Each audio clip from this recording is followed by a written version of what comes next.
Balma alna kuma très urgent. Balma o kabako kara bi vendredi 12 juin 2026.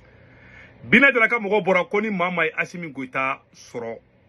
ko ka abonné anila kolube euro million flado tigima o ye milliard kelen doni kube koni mogo mi Assimi yoro ira oluka commando la koluka ta Assimi Goïta mine kolube euro million flado tigima akumana moto ba ko yi Assimi Goïta ma faka moto ba o interdia bina bora ka Assimi jabo fanana Malion nete bina jara fede neta Assimi Goïta fe vagabond flaw de be kala o de ko so mega yele quoi vagabond flaw de be ngona ala kana gere se malien de uma vagabond flaw nu be kala ibiski kula jedi bina ni Assimi be kelingi ou be vagabondi ou be nyon kin yoro soso de be nyon kin yoro do anga janga bina jara ka kuma la me molo be ka kuma o kan nanye wori da olu kungolo koro o mogo folo o ye jonye Assimi Goïta nye euro million flade da a kungolo kan mogo ma seka bla anga komando nye ka Assimi yoro yera ana anga seka faka euro million fla o yi tayi wale dikira sababu ye ka faka euro million fla ne Allahu Ta'ala ka jiye yamo di o tikila mogo amogo flana ye jonye o ye generali Maliki Diko de generali Maliki Diko alebe barake sigre deta la euro million kele mogo mana blanga komando nye kata Maliki Diko yoro yera ana ka kera sababu ya nya soro ka faka euro million gelenyo tiki tai wale ma tiki yere kera sababu ye ka faka euro million gele oya tiki la mogo tai amogo flana oye joanye oye koloneli la Sinejalo de koloneli la Sinejalo alebe barake segre deta la euro million kele oba ale kungolo de koro mogo ma ke sababu ye ka yoro yaranga komando na anga sika ke sababu ya anga faka na sorola walima yere de ya faka euro million kele oyo tigila mogo tai madion ayeni decision ta mouven kelen kamo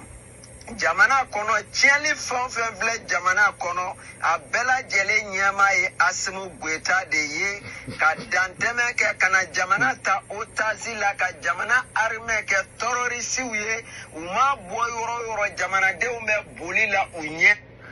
Malion ne dabali bana yele ko be kasi ko be Assimi Goïta yere ne kuma mede abora aw de folo bora ko yada gali ko ni mo mi soro ka be nduma o fana bora ka nyona sikawula aw to yere ma ka nyogon tu sadi ni surugu yere ma be ka nyogon tu baw da do roto la ambe ka fled ambe ka flimu de la je quoi ni be do kele ne ke ala kana gere si malien shima Assimi ni bina jara be mo sugu kele wallahi bina jara ni Assimi be mo sugu kele ne ta flash fait Assimi Goïta be munke bina jara bo de ke Assimi reka juguni bina jara parce que Assimi be kanga jamana na fulu de shoya ko du mogo be jamana milliard shoya ko du hali tero ka sano tiki wallahi ni war munu shoya na kuma bulu samba sora nye sora si chama regretter o bina bora ya kuma fo aw vagabond mo de be kere law aw de fola damine ka be milliard rodi mogo ma de ugo ko milliard kelen de da parce que dollar million fla o be milliard kelen don ne ma ku yo da Assimi Goïta kungolo nyakoro ko ni mogo mi Assimi soro ka faka ko lu be milliard kelen do ma sefa milliard kelen parce que dollar million fla o kanga be sefa milliard kelen don ne ma si je ne me trompe pas o ma bande bina jara kuma fana fo moto ko la ngo fana me tuguni ama ka moto interdia bina jara bora ka mfa ngo la me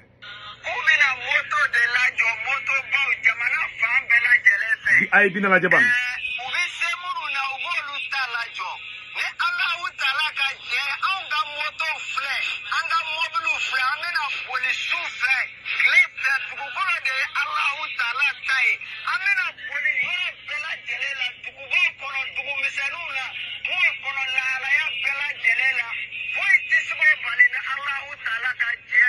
ka firu ka misalula ubi se fa na uko kana Allahu Ta'ala ka je abe kulo bala de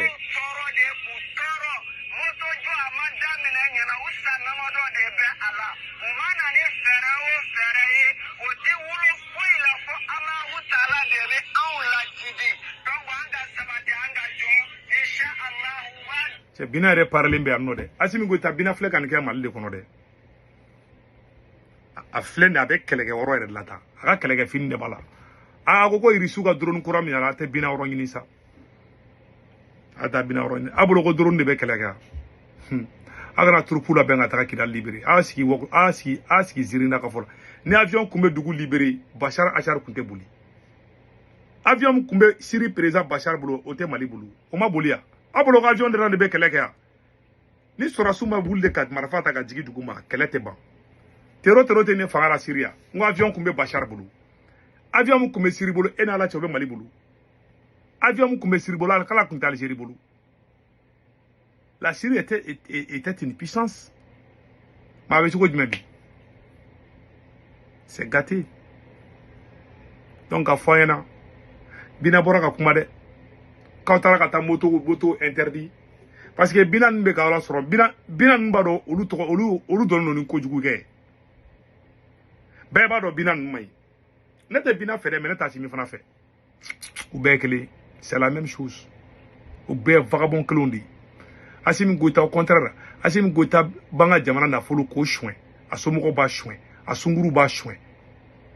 bilali kafiri ali farona kafsa na Assimi se ka Mali libéré ko Malion munu me ani tero munu me kala ngube Mali sora suka tenindo ko Mali sora suka tenindo munu ata foko ka teni fana interdit moblu bubulo nguyo yera ba moblu u dona kati domi oni moto dormadu ni mobulu do naw mobulu bubulo blende fana bubulo na ko ga mo balu moto bulla o munati da bangas tene bangas don so be kle ka wolo dongo do kaka tu kamateta binaga mo fle bangas u fle bangas mata oroshi kaka tu no fa o desele be ka tu no fe donc bina bora kan kuma feta bina mo ne balu do Assimi Goïta ila. En matière de communication, ni Bina jara kumana bi Assimi ka kuma Bina ka vidéo be partager na Assimi ta bi.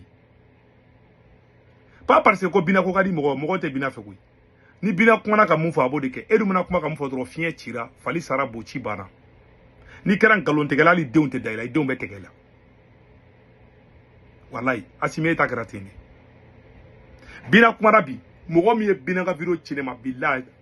al neta dado. Assimi be kuma abina fo fali sara bochi bana Bina ga vidéo fa mbeta dans la ville ani may mo ga don ko ni mu boy day boke mo ko te ka Bina de ko Bina mo ngena may boy mo ko ba do na mu fa bodeke edu mena mu fo itoke ibe kalo mu te gal tente mbata te voilà les problèmes. Awa mo interdit voto la flene moto flene mbulu mobulu bubulu sura suka tedin fana bubulu e ba men bala uye kitasra fana uye kitasra u keleme kata kitasra fenga je pense que au vidéo kunga sura mbulu kita uye kitasra tege kitasra c'est gâté a be ku frapper mais au be ka sra tege alibi. Ne me conseille di mo be voyager a closi voyager là de o le kunda kambe